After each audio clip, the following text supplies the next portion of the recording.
Hola, soy Mauricio José Schwartz y esto es El Rey va desnudo a fondo.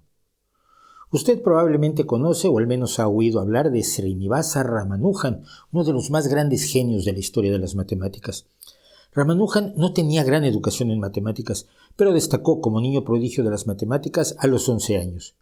Logró desarrollar un trabajo extraordinario con 3.900 resultados novedosos en una breve vida de 32 años. Su trabajo sigue siendo estudiado y dando nuevos descubrimientos matemáticos. Ahora, como Ramanujan aceptaba la idea de los matrimonios arreglados de adultos de 23 años con niñas de 10, como fue su caso, seguramente usted no tendrá problema en aceptar que esa debe ser la práctica común, ¿no? ¿Acaso le parece mal? Aunque sea una creencia de quizás el más grande matemático del siglo XX. Y si le digo que Ramanujan era un ferviente y ortodoxo hinduista que atribuía su capacidad matemática a su diosa familiar Namagiri Tayar y respetaba religiosamente los mandatos de su religión, ¿estaría usted dispuesto a aceptar el hinduismo como la religión verdadera? ¿Tampoco? Subo la apuesta. Jagadish Chandra Bose fue un genio que hizo importantes aportaciones al estudio de la radio, las microondas y la botánica, y que también era hindú, igual que Satyendra Nath Bose, colaborador y amigo de Einstein, todos ellos hinduistas. ¿No? ¿No lo convenzo? Entonces puede usted ser, digamos, zoroastriano. Fíjese muy bien en que Homi Jehangir Baba, físico nuclear y padre del programa nuclear de la India, era zoroastriano. Igual que Nariman Mehta, el creador del antidepresivo más común, el ibupropión. O como Freddie Mercury, que no era científico, pero ¡qué voz! ¡Qué voz! Quizás pueda arguir que los descubrimientos y avances de estos científicos tienen poco que ver con su religión, que igual daría que fueran judíos, musulmanes, practicantes del vudú o cristianos. Pero la realidad es que muchísimas veces los apologistas cristianos echan mano de la religión de algunos científicos cuidadosamente seleccionados, eso sí, como argumento que en su esencia dice: si el extraordinario científico o científica XYZ creyó en Dios, esta es una prueba de la existencia de Dios, una prueba científica. Y no lo es. Por cierto, algunas personas protestan enérgicamente cuando me centro en el cristianismo y su variante más numerosa, el catolicismo, cuando hablo de las fantasías teístas. Pero repito, mire usted, es la cultura en la que me muevo y es la cultura dominante, quiera uno o no. Nací en ella, me bautizaron, hice la primera comunión, me confirmaron. Estoy rodeado de cristianos y sobre todo de católicos. Que hay religiones sin dioses o que el ateísmo no fue tratado por otras culturas como lo hizo el cristianismo, es cierto. Pero se trata de tradiciones menos numerosas e influyentes en la vida cotidiana. La cultura en la que yo vivo, la cultura dominante, es la de los monoteísmos abrámicos, empezando por el cristianismo con sus 2.500 millones de adeptos en este momento, y confrontada por un spin-off o derivación del propio cristianismo, el Islam, que con casi 2.000 millones de seguidores reúnen entre ellos dos a más de la mitad de los seres humanos. Si sumamos el hinduismo politeísta con 1.200 millones de creyentes, en general localizados en un espacio geográfico bien delimitado, el de la India o algunos otros espacios de la Mancomunidad Británica de Naciones, quedan solamente religiones minoritarias, del shinto al taoísmo, el sikh, el vudú, el judaísmo, el bahá'í, el jainismo, etc.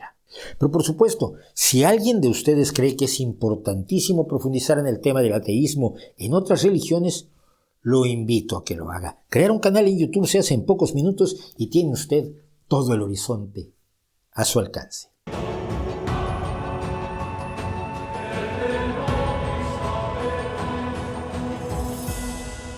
En el pasado todo el mundo creía, o eso creemos. Era lo más lógico. La religión daba respuestas a todo cuando el conocimiento era tan escueto que apenas iba respondiendo a algunas cosas prácticas destinadas a la supervivencia. ¿Qué frutas y verduras son comestibles? ¿Cómo cazar con lanzas de punta de pedernal? ¿Cómo hacer fuego? No era precisamente ciencia para ir a la luna. Y el universo en su vastedad era un misterio gigantesco, compuesto de miles y miles de pequeños misterios y millones de pequeñas preguntas que se respondían con la religión. Es difícil creer que hubiera serios cuestionamientos a las creencias religiosas de los distintos grupos humanos en las épocas prehistóricas y en los inicios de la antigüedad. Pero imaginemos que sí, que hubo ateos, herejes, apóstatas, dubitativos.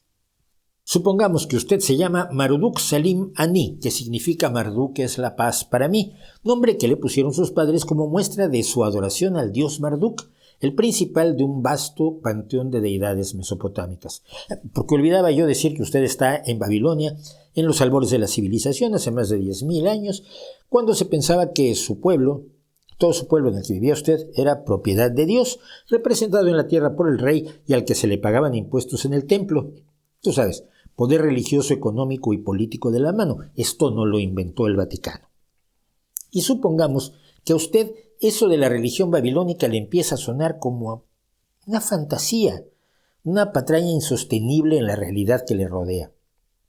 Usted duda, así que toma un montón de barro, saca su cálamo y escribe una tablilla explicando que igual Marduk es un invento para tapar los agujeros de la ignorancia y que luego los sacerdotes lo han aprovechado para vivir sin trabajar, y usted publica su tablilla en la plaza pública. Pues no, usted no hace eso, porque sabe que probablemente sus vecinos pensarán que sus cavilaciones ateas podrían caerle como una patada en el estómago a Marduk, y éste podría matarles el ganado, secarles las cosechas y darle fuerza a la aldea de enfrente para venir a romper todo, matar a hombres y niños, declarar su posesión sobre las tierras, aguas y mujeres del pueblo de usted, y el mundo seguiría adelante sin su ateísmo. Usted sabe que esta preocupación de sus vecinos puede llevar también a que lo echen del pueblo si tiene suerte o lo sacrifiquen a Marduk si amaneció de malas. Su familia lo despreciará, sus amigos dejarán de serlo, sus hijos lo desconocerán y, en resumen, en vez de ser un superventas babilónico como Richard Dawkins, lo iba a pasar usted muy mal, no mucho tiempo, eso sí. Y la cosa iría exactamente igual si fuera usted persa, azteca, inca, bantú o tai. O sea que usted, con ese apego a la vida que solemos exhibir los seres humanos inexplicablemente, se habría callado la boquita. Es decir, aunque hubiera existido ateos, la idea misma del ateísmo no se expresaba siquiera.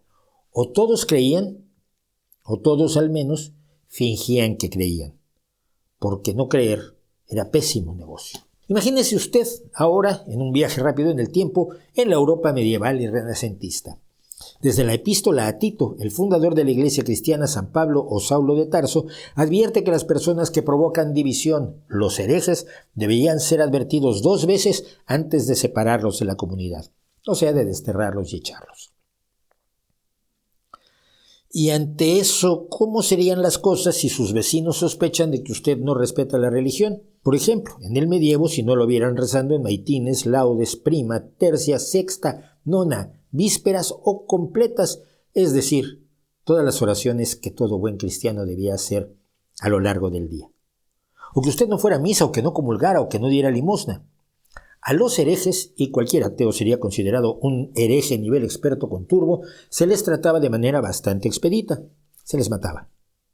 Empezando en el 385, en Alemania, los obispos matan a Prisciliano y a sus seguidores. 20 años después, en Alejandría, Hipatia, directora de la biblioteca de Alejandría, fue asesinada a golpes. En el 550, el emperador Justiniano mató a inconformistas para imponer la ortodoxia cristiana. En 1022, el rey Roberto, el Piadoso, quemó a 13 herejes en Orleans. En 1051, en Alemania, se condenó a muerte a una comunidad de cristianos que no pensaban lo que debían. En 1208, la cruzada contra los herejes albigenses se saldó con entre 200.000 y 1.000.000 de muertes.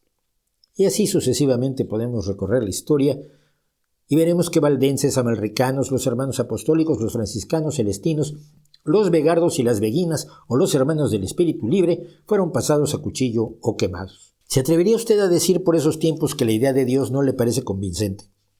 Ya sabe usted que la idea del pensamiento libre puso en la hoguera a Giordano Bruno y la idea copernicana puso en arresto domiciliario a Galileo 9 años, hasta su muerte.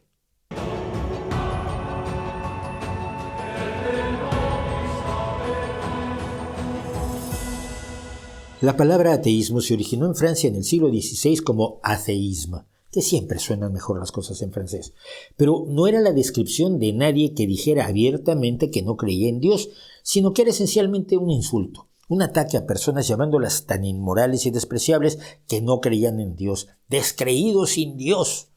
Todavía se dice. Al poeta y dramaturgo británico Christopher Marlowe se le acusó en 1593 de ateísmo y fue asesinado antes de que pudiera defenderse en un juicio. A Giulio Cesare Vanini, condenado por ateísmo por el Parlamento de Toulouse, se le cortó la lengua, se le ahorcó y su cuerpo fue quemado.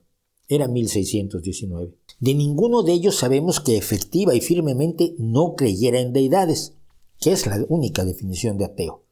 Simplemente se sospechaba de que lo fueran o tenían ideas un poco raras o alguien quería hacerse con sus bienes. Pasó casi medio siglo para que el danés Mathias Knudsen publicara 3 escritos ateos, pasando a ser el primer ateo cuyo nombre conocemos como tal.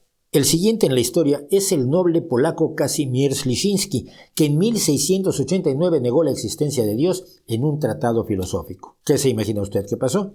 Fue condenado a muerte, se le arrancó la lengua y se le decapitó en el centro de la hermosa Varsovia. No fue sino hasta 1770 que el ateísmo empezó a dejar de poner a sus proponentes en peligro de muerte, o al menos no a todos. Hablamos de que ya se había producido la revolución científica y se estaba desarrollando el pensamiento ilustrado, ese que reclamaba para la realidad humana la misma libertad y capacidad cuestionadora que habían obtenido para sí la astronomía, la física o la química.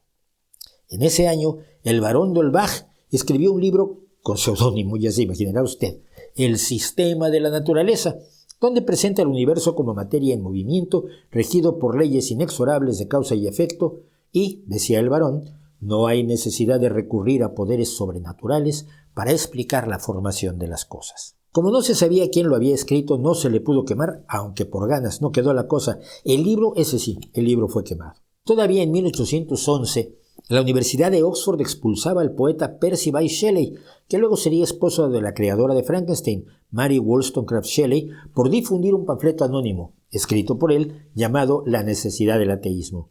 Qué bueno que no se enteraron que era suyo. Y así estamos a solo 200 años del tiempo presente donde usted me ve.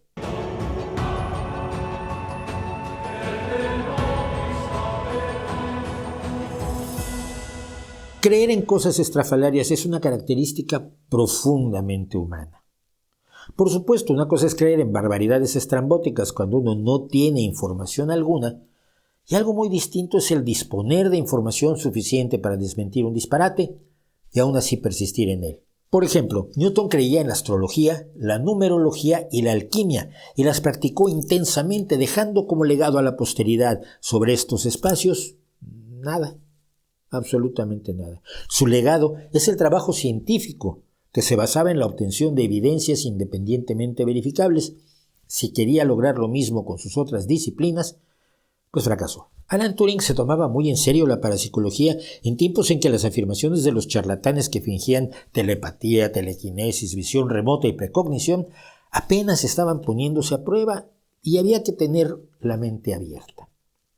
Más atrás de ellos, Pierre y Marie Curie eran entusiastas del espiritismo y asistieron a sesiones buscando comunicarse con los muertos. Ella, incluso, fue a sesiones para comunicarse con su marido después de la intempestiva muerte de este. Antes de Pasteur y Koch, todo mundo, todos los científicos que había, creían en los 4 humores del cuerpo humano, aunque no se hubiera demostrado que existían y controlaban la salud como se había enseñado durante 2000 años. Aristóteles creía que las mujeres tenían menos dientes que los hombres. El Nobel Montagnier creía en la homeopatía. El Nobel de Química Kary Mullis no creía en el SIDA, y así sucesivamente. Los científicos son producto de su tiempo. El que además de dedicarse a la ciencia tengan creencias irracionales como las de Roger Penrose, convencido sin pruebas de que la conciencia humana tiene relación con la gravedad cuántica, nos muestra únicamente lo contradictorios que podemos ser los seres humanos.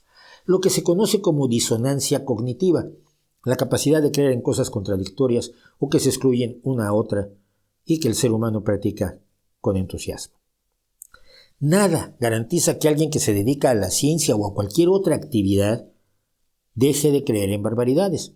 Un ingeniero puede creer en la astrología y mientras no se ponga a diseñar sus obras con base en cartas astrales provocando desastres, es una mera curiosidad. Un pintor puede creer en el Reiki, pero no va a levantar la brocha o el rodillo para que pinten con la energía del chi, sino que tendrá que ponerle bíceps y deltoides para dejarme la casa como debe. Nadie te dice que Dios existe porque un cirujano del corazón es judío, hindú o musulmán. Se entiende que cuando está operando está actuando como médico, no como creyente en una religión.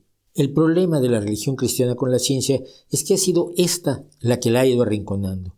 sus explicaciones se han demostrado falsas, y con ello se pone en duda la precisión del resto de los libros que describen el universo y a nosotros como meras mercancías producidas por un dios. Se han refutado las explicaciones biológicas como la del arca de Noé o la creación de las especies, cuando sabemos que han ido evolucionando a partir de otras, las creencias astronómicas como la idea de que el Sol se puede detener en su curso y resulta que no se mueve, geográficas cuando nos presentaba el mundo con sus 4 esquinas, plano como un tablero de ajedrez, y morales, las recomendaciones para que los esclavos se porten bien o las demostraciones de que la mujer es inferior, todo lo cual hoy sabemos que no es cierto. Es la religión, pues, la que ha tomado como su enemigo a la ciencia, que le hace tanto daño, cosa que también hace la filosofía, que la trata de convertir en el perrito que trae con una correa, siempre dirigiéndolo y lo saca a pasear 2 veces al día.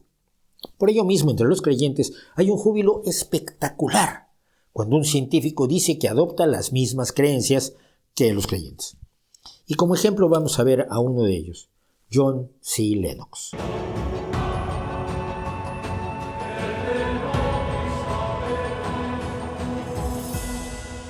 John Carson Lennox es un matemático irlandés nacido en 1943 y que se integró muy joven a la intelectualidad británica más elitista, estudiando en Cambridge y en la Universidad de Cardiff. Habla varios idiomas y es un tipo amable, sonriente, bonachón, enormemente culto. Pero no es famoso por tener aportaciones relevantes en el campo de las matemáticas, sino por ser un apologista cristiano, es decir, alguien que dedica su vida a argumentar la verdad del cristianismo por cualquier medio que tenga a su alcance. Y desgraciadamente los apologistas tienen pocos medios a su alcance. Desafortunadamente hay poco traducido de Lennox al español, y los apologistas que tienen como idioma nativo el español, como aquel que enfurecido se regocija de que me queda poco tiempo en este mundo, ¡ay, la caridad cristiana, qué bonita es!, no se prestan para el ejercicio que quiero hacer. Aquí se le dobló al español la voz a Lennox, la verdad con una voz horrorosa que no se parece al suave murmullo con el que él expande sus afirmaciones, y se le ha puesto como título Matemático de Oxford destruye al ateísmo en 15 minutos, abre paréntesis, abre admiración, brillante, cierra admiración, cierra paréntesis. Lo cual es, por lo menos, una tremenda exageración. He decidido tomar algunos de los principales argumentos de Lennox en este vídeo para comentarlos.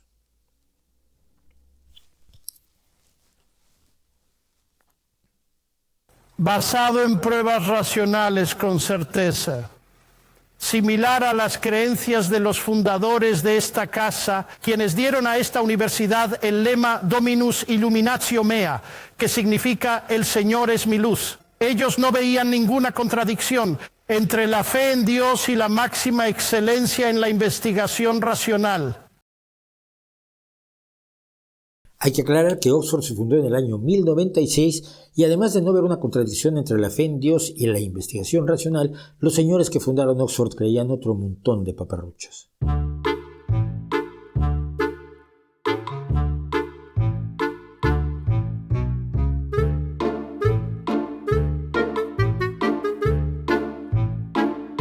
Y si me atrevo a mencionar mi alma mater de Cambridge en este lugar sagrado, les recordaría que en la puerta del laboratorio Cavendish en Cambridge están escritas las palabras «Grandes son las obras del Señor, estudiadas por todos los que se deleitan en ellas». Habiendo nacido en 1731 y muerto en 1810, Henry Cavendish fue descrito por un compañero suyo de la Royal Society en la biografía que le hizo George Wilson en 1951 de la siguiente manera: no dio ninguna demostración externa de interés en la religión y no se unió a sus semejantes en la adoración a Dios. Murió sin dar señales, rechazando la compasión humana y sin dejarnos medios para determinar si esperaba la aniquilación o esperaba una vida sin fin. O sea, que igual que lo que alguien escribió en las puertas del laboratorio de Cavendish, no son precisamente las ideas del extraordinario químico. Y al observar el auge de la ciencia en los siglos XVI y XVII, Alfred North Whitehead y muchos otros comentaron que los hombres se volvieron científicos porque esperaban leyes en la naturaleza, y esperaban leyes en la naturaleza porque creían en el dador de leyes. Y eso no es una prueba. Pero vamos a encontrar montones de argumentos de este caballero, amabilísimo caballero sin duda alguna, diciendo que tal filósofo dijo y tal científico afirmó, lo que en lógica se conoce como argumento de autoridad, Nada nos indica que tales filósofos y científicos supieran en realidad que su Dios existe. Es solo una opinión, tanto o tan poco válida como la de un campeón de tenis, un camarero de un burdel o un político corrupto. Parece una prueba, presentada con mucha convicción, pero no lo es. Cuando Newton descubrió su ley de la gravedad, no dijo, tengo una ley, no necesito a Dios. No, escribió el Principia Mathematica, quizás la obra más grande en la historia de la ciencia. Porque él vio que Dios no es el mismo tipo de explicación que una explicación científica. Y Newton era un fervoroso cristiano en una época en que no se podía hacer otra cosa. Pero Dios solo está mencionado en el prólogo a los Principia Mathematica y en el resto del libro no aparece. Así que, ¿por qué hay algo en lugar de nada? Alan Sandage, el brillante cosmólogo que se hizo cristiano en sus 50, dijo que Dios es la respuesta a esa pregunta. No lo es. No es ninguna respuesta, porque para aceptarlo como respuesta, primero se tendría que probar que esa causa existe. No puedes demostrar la existencia de algo presuponiéndola.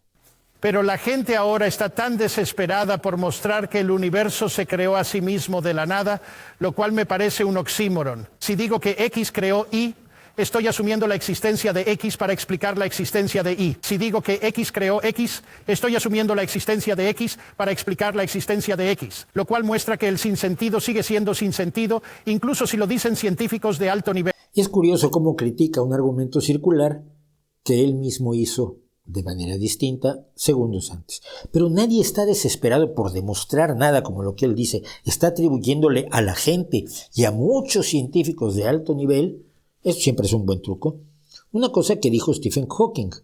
Dijo, debido a que existe una ley como la gravedad, el universo puede crearse y se crea a partir de la nada.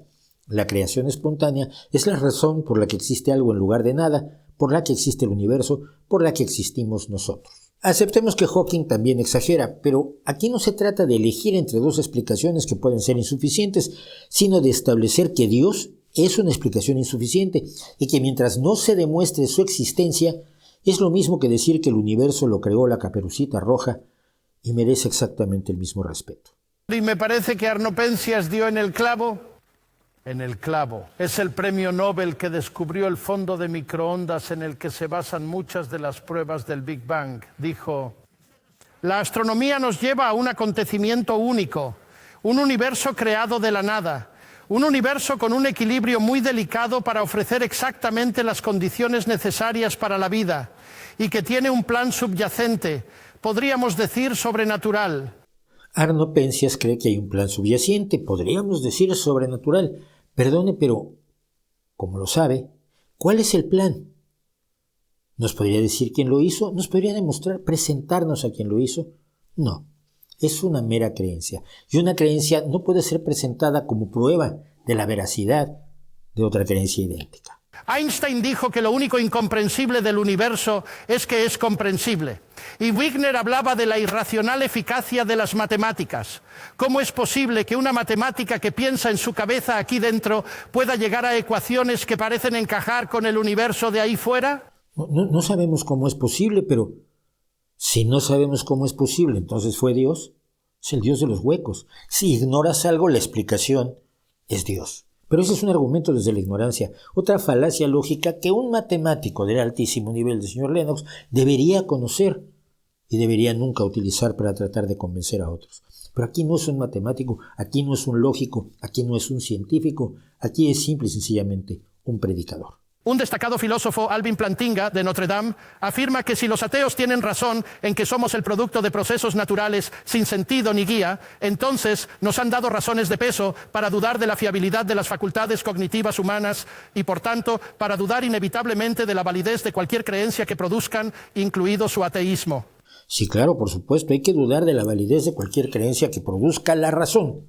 ¿Y cómo se hace eso? Bueno, se hace sometiendo a la prueba, se hace verificándola independientemente, se hace haciendo experimentos, observaciones y cálculos que validan que no es una creencia sino una afirmación con un alto nivel de certeza, contrapuesta a la ausencia total de certeza que tienen las creencias en todos los dioses. Dudad, Dudad, someted a prueba. La ciencia no pide fe ciega como la que tiene este caballero, sino precisamente pide la duda. Plantea preguntas que se pueden resolver y que se pueden confirmar una y otra vez, crea uno o no. Y si uno hace lo mismo con las creencias religiosas, se topa con el hecho de que no se pueden resolver ni confirmar, que tienen que ser simplemente creídas a ciegas. Sin embargo, mis amigos ateos siguen insistiendo que es racional para ellos creer que la evolución de la razón humana no fue dirigida con el propósito de descubrir la verdad. Y sin embargo, es irracional para mí creer que la razón humana fue diseñada y creada por Dios para permitirnos entender y creer la verdad. Curiosa lógica. La idea de que ocurra algo no implica que va a ser dirigido, y es absurdo. Más irracional de lo que es para Lennox, es absurdo para mí creer que un Dios que conoce la verdad creó la razón humana para que nosotros pudiéramos entender y creer la verdad, en vez de pasarnos una nota diciendo la verdad es esta. La ciencia no busca la verdad, la ciencia busca información certera, busca hechos que son verdad, pero que no son la verdad, que es una categoría conceptual muy superior, perteneciente a la filosofía y que en la realidad no existe. Nada es la verdad, aunque muchas cosas sean verdad. Curiosa lógica la nuestra, curiosa lógica la de usted, señor. Se nos dice que los seres humanos están hechos a imagen de Dios, pero no tienen la verdad que sí tiene Dios. Y eso significa que se puede hacer ciencia que Dios no hace para que podamos obtener la verdad que se supone que deberíamos tener simplemente al momento de ser creados a imagen y semejanza de aquel que posee la verdad. Y eso tiene infinitamente más sentido para el señor apologista como científico que cualquier otra cosa. Piénselo usted. Así como la ciencia moderna surgió de fuentes judeocristianas,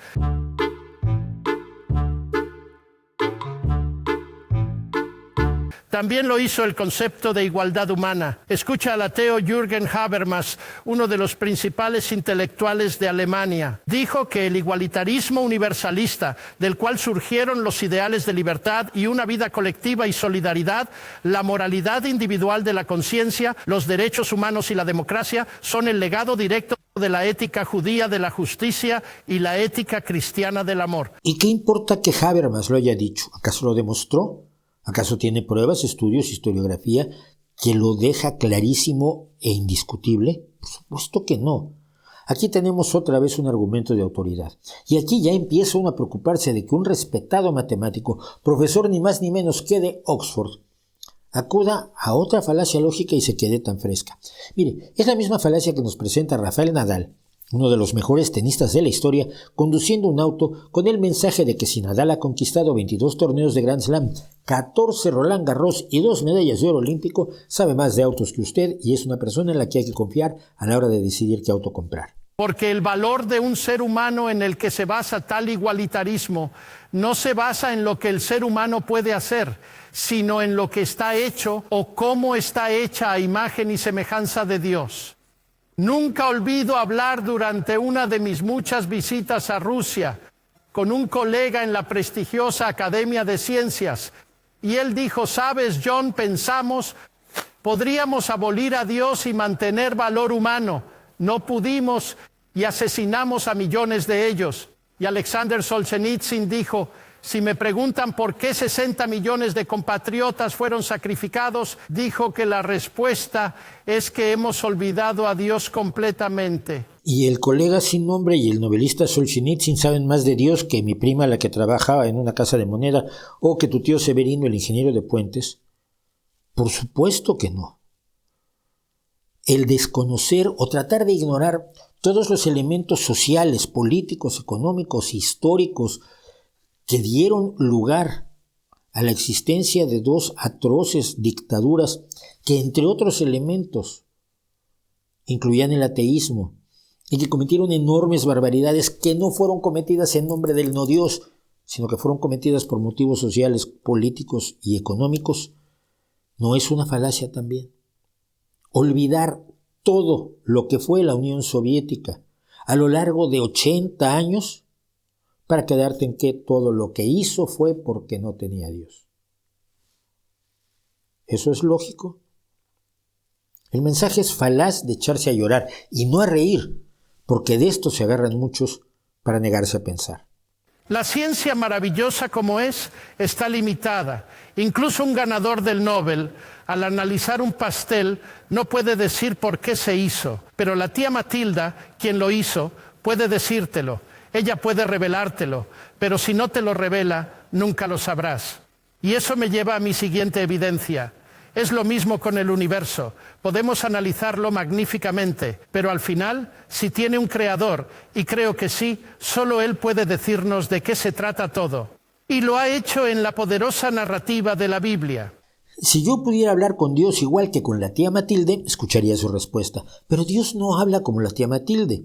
Ahora viene este caballero y nos dice que Dios escribió la Biblia y que por lo tanto la existencia de Dios se demuestra porque escribió la Biblia, lo que sabemos porque lo dice la Biblia. Un momento, por favor. ¿Cómo sabemos que Dios escribió la Biblia? Porque esa es la suposición a priori que nos ofrece el señor Lennox, el doctor Lennox. Si primero le pedimos que demuestre que la orden de matar a los amalecitas que se consigna en la Biblia es palabra de Dios, todo su argumento se derrumba porque no puede demostrarlo. Porque aún dentro de su razonamiento, cabe que Dios sea el Dios del que habla, sea no el de la Biblia, sino cualquiera de los miles de dioses que el ser humano ha creído que son los creadores del universo. Y aquí llegamos a lo que para mí es la evidencia principal, no solo de la existencia, sino de la naturaleza de Dios. Es Jesucristo. Él fue quien no solo enseñó la regla de oro, sino que la encarnó. Alimentó a los hambrientos, sanó a los enfermos y acogió a los marginados de la sociedad. Trajo honor y respeto a los marginados y avergonzados. Y ha traído perdón y paz a millones de personas en todo el mundo. ¿Se dan cuenta? ¿Se dan cuenta? Está otra vez suponiendo que la Biblia es un relato verdadero e incuestionable. ¿Por qué la Biblia y no otros libros que también, por cierto, contienen la regla de oro? Los Vedas, el libro de los muertos de los egipcios, el Corán, cualquier otro libro sagrado, hay cientos. Antes de probar la existencia de Dios, la ha dado por hecho, y una vez que la das por hecho, pues es muy fácil probarla. Recuerdo en Cambridge, como estudiante, escuchando al brillante Sir Norman Anderson, un experto legal, analizando forensemente la evidencia desde su perspectiva legal como un brillante abogado. Y él dijo al final de todo: la tumba vacía de Jesús forma una verdadera roca sobre la cual todas las teorías racionalistas de la resurrección se estrellan en vano. La tumba vacía de Jesús.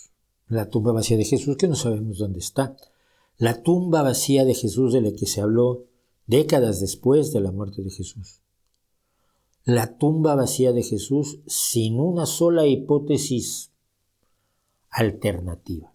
Y si la tumba vacía es un mito que contaron los entusiastas de Jesús para aumentar su leyenda, para hacerlo más creíble como representante de Dios, o no eso. Y si los seguidores de Jesús se robaron su cuerpo para fingir una resurrección e impulsar su mensaje, o porque creían que tenía propiedades mágicas de las que podían apoderarse, o qué tal que los romanos lo desaparecieron para que dejaran de dar lata a los apóstoles y el grupito que rodeaba a Jesús. Y si todo el relato de Jesús, contado décadas después de su presunta resurrección, es una fábula, resultado de la magnificación de un mito mediante la tradición oral, a partir de 1 o 2 o 3 predicadores que decían cosas bonitas, pero que ciertamente no caminaban sobre las aguas ni revivían a los muertos. Si es verdad que Jesús es, como yo creo, el Hijo de Dios, entonces podemos preguntarnos qué hace Dios en una cruz.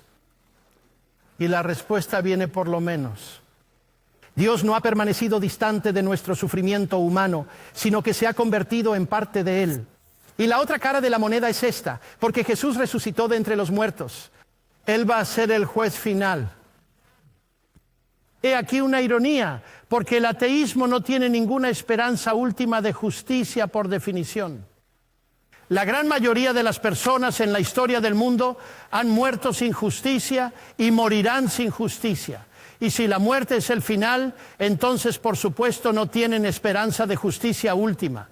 Pero la promesa del Nuevo Testamento, garantizada por la resurrección de Jesús, es que Él será el juez en el día venidero.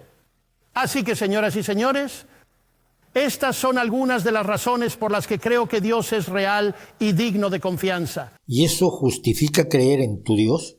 El inventarnos una esperanza, el inventarnos cualquier esperanza, con la Caperucita Roja, con el Ratoncito Pérez, con cualquier otro Dios. El solo hecho de que ofrezca esperanza, aunque no tengamos evidencias de que esa esperanza es real, justifica la creencia? Imaginar una justicia que nadie ha visto, tranquilizarse con la idea de que la esperanza del juicio el día venidero nos releva de la responsabilidad de crear y defender la justicia en este mundo. Porque si muchos han muerto sin justicia, nuestra labor fundamental moral es precisamente crear la justicia aquí, en este mundo, para disminuir el sufrimiento en este mundo, no para decirle a quienes sufren, no te preocupes, sufre mucho ahora, que en el mañana, un ser imaginario, del cual no tenemos prueba alguna, te dará justicia. Este es el tipo de argumentos que nos ofrecen los más fervorosos creyentes como demostraciones o pruebas incluso. Hágame usted el favor.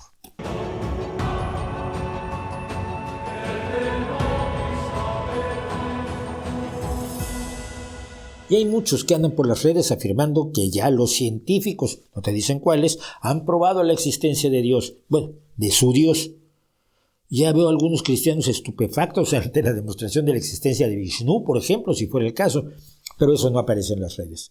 Señores que escriben pomposos libros con pruebas científicas de la existencia de su Dios y a los que entrevistan sus fieles para encontrar los hechos, no. Para decirles que son inteligentes, guapos, simpáticos, agradables a los ojos de su Dios compartido y el azota de los pobres ateos que siguen sin aceptar pruebas que no son pruebas. Claro que puede haber científicos creyentes, pues, incluso tan poco rigurosos como este famosísimo señor. Pero el que ellos sean creyentes no implica que usted deba aceptar su creencia como fundamento para entregarse, al menos en parte, a su irracionalidad. El fenómeno más curioso es que al paso del tiempo, una proporción mayor de científicos van dejando de ser creyentes en una u otra religión. En la Europa occidental, del 30 al 39% de los científicos tienen alguna afiliación religiosa. Entre el 30 y el 37 se dicen ateos o no creyentes, y entre el 10 y el 28 se dicen agnósticos. Cifras muy distintas de las de tiempos de la fundación de Oxford y tiempos de la vida de Newton. Según otra encuesta, el 41% de los científicos de los Estados Unidos son no creyentes, comparados con solo el 4% de la población general de ese país que se atreve a decir que no es creyente. En el pasado los científicos creían más que hoy, sin duda, pero no por ser científicos, sino porque la ciencia era un animalito en estado infantil y porque la Iglesia y la sociedad presionaban para que uno se ajustara, voluntaria o involuntariamente, a las costumbres y rituales religiosos. Quizás, vale la pena imaginarse, siempre ha habido tantos ateos como hoy y quizás simplemente lo que ha cambiado es que hoy hay libertad para criticar la religión sin que te rompan los huesos en la rueda antes de quemarte en la hoguera o decapitarte. Y hay libertad de decir que uno es ateo. Quienes siempre han tenido la libertad, llamémosle así, de proclamar a los cuatro vientos su esclavitud espiritual en la forma de creencias teístas y religionistas se molestan mucho por nuestra libertad y entonces fantasean que la ciencia demuestra cada martes por la tarde que su religión y su Dios son verdaderos y que, por tanto, quizás fuera buena idea quitarles a esos descreídos cuando menos la libertad para hablar de sus ideas, para decir que son ateos, para competir con nosotros por las mentes de las nuevas generaciones que antes las religiones tenían en exclusiva para su mayor gloria espiritual, y política y comercial y económica y geográfica y sexual y de todo tipo, que no hay gloria despreciable. Las creencias no científicas de los científicos valen tanto como las de cualquier otra persona. Cuando escuche usted a físicos o químicos o matemáticos empezar a hablar como Santo Tomás o como un imán islámico o un gurú de la India, recuerde siempre que no sabe más que nadie sobre esos misterios, sobre los que hay tantos argumentos para ocultar que no disponen de una sola evidencia,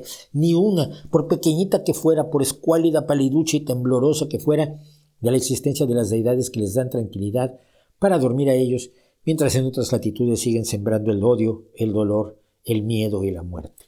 No hablan como científicos, hablan como sacerdotes, como imames, como gurús. Y precisamente por eso es necesario reafirmar nuestra libertad de decir que no creemos y por qué no creemos y por qué los embusteros que pretenden que la ciencia avale sus fabulaciones y supersticiones han estado y siguen estando hasta hoy equivocados. No es la libertad de ninguno de nosotros en particular. Es la libertad de todos. ¿No cree usted?